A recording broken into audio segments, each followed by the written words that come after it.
Hello guys, my name is Hugo, welcome to my channel. I'm Los Angeles based DP and today I want to talk about what is soft light and what is hard light and about misconceptions I hear a lot on the internet and a lot even among my friends and even among some experienced DPs and gaffers. So what is soft light? Is for instance this Aputure MC light, is it like a soft light or it's a hard light? And Aputure 600D, for instance, is it a hard light or soft light? Or a bulb, like a real bare bulb, is it like a hard source or soft light? Or RE S60 sky panel, very well known light, and it's considered to be soft light, right? But is it gonna be soft if we're gonna put it somewhere further away, like 50 feet away? Is it gonna be soft? I don't think so. So this light MC, it has a diffusion layer in, even it has a diffusion cover.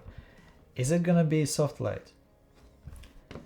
Well, initially it's a small light source, and because it's so small, it's gonna cast harder shadows. And if for instance you're gonna take a bare bulb, it's gonna cast hard shadows.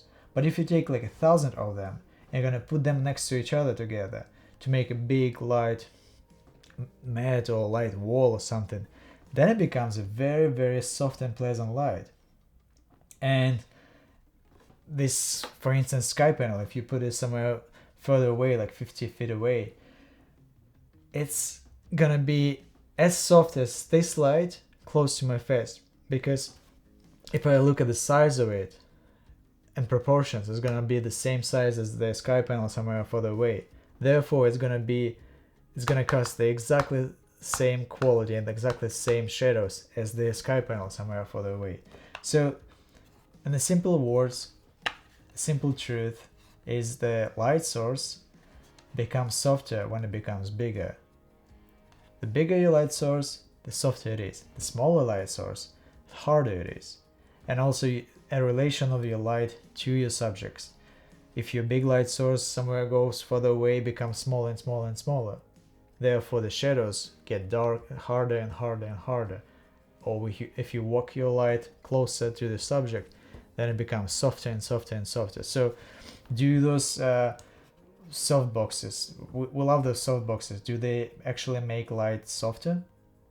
Well, first of all, they make light source bigger, and therefore it becomes softer. Because initially if you take a 600D, it has a panel, it has a diode, and the diode by itself is small. Therefore if you use it just a bare, it's gonna be hard. But we use those big soft boxes to diffuse it, right? And then the diffusion material that in front, this wide diffusion material, then it becomes this whole big light surface, and then it's becomes softer, and when you put it close, then becomes softer. Therefore on the big productions, when we see those BTS, we see very often big 8x8, 12x12, 20x20 frames with the diffusion on it, simply because they want to shoot wider. And if they want to shoot wider, when they want to do more movements like a Steadicam or something, they need this freedom, but they still want to remain a soft light on the faces of the actors. So for those reasons they build those huge badass frames like 20x20 and they put it somewhere further away, so they're outside of the shot, but they still make the quality of the light they want. The same quality as a 4x4 light, for instance, would be closer to a subject, you know. And also another misconception I hear a lot about intensity. Intensity doesn't make light harder, and it doesn't make it softer. For instance, if you take this light and you put it to 10%, and then you're going to put it to 100%, it's not going to be any softer or harder, it's going to remain the same. It may be an illusion that when we see it, because it becomes brighter, you may think it's going to be harder, but no.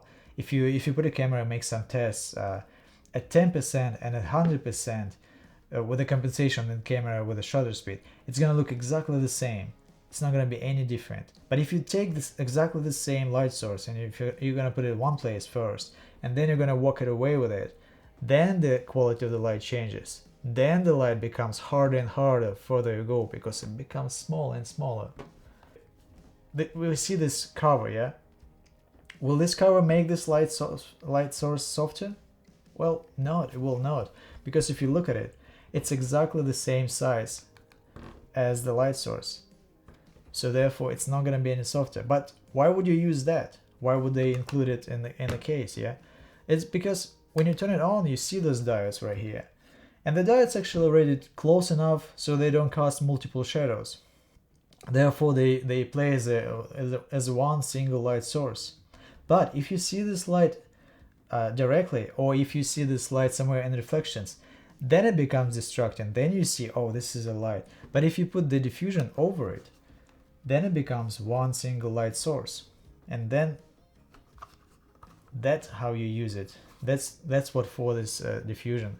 Not to make the light softer, just to make it more invisible if you want to put it somewhere. But if you're thinking that your light is becoming softer by using the diffuser with it, just make some tests. Just put this light without it and with it, and see if the light becomes any softer.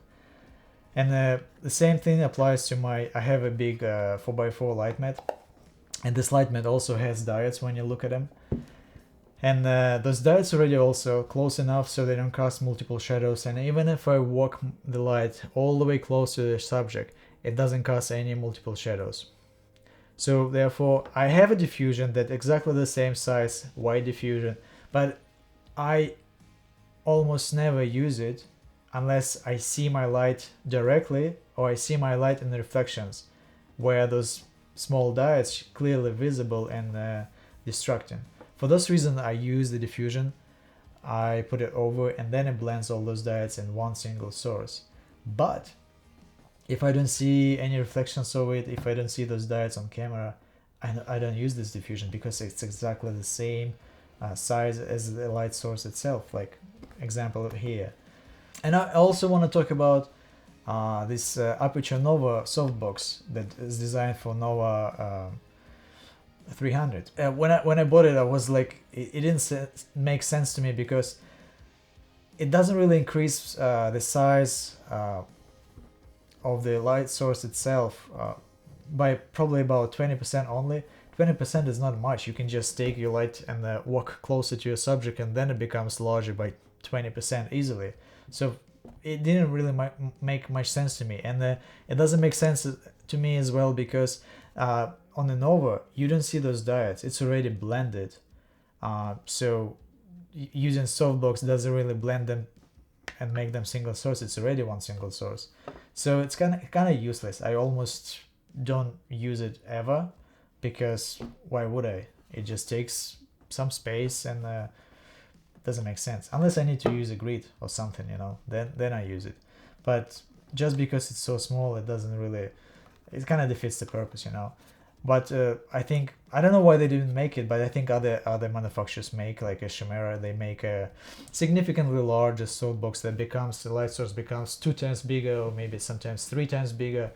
Those are really useful light sources. Modifiers, they significantly increase the size of your light surface, and therefore they make sense, but not the one that comes with the Aputure. So in conclusions, hard light is small light, and soft light is a big light. It doesn't matter if it's a light bulb or if it's a 600D. If you put like bare bulb 600D, like 1,000 of them next to each other, then it's no longer a hard light. It's going to be very, very soft. So larger your light surface, softer it is. Smaller, harder it is. I hope this information was useful for you. Thank you for your time, and I'll see you in the next one. Take care.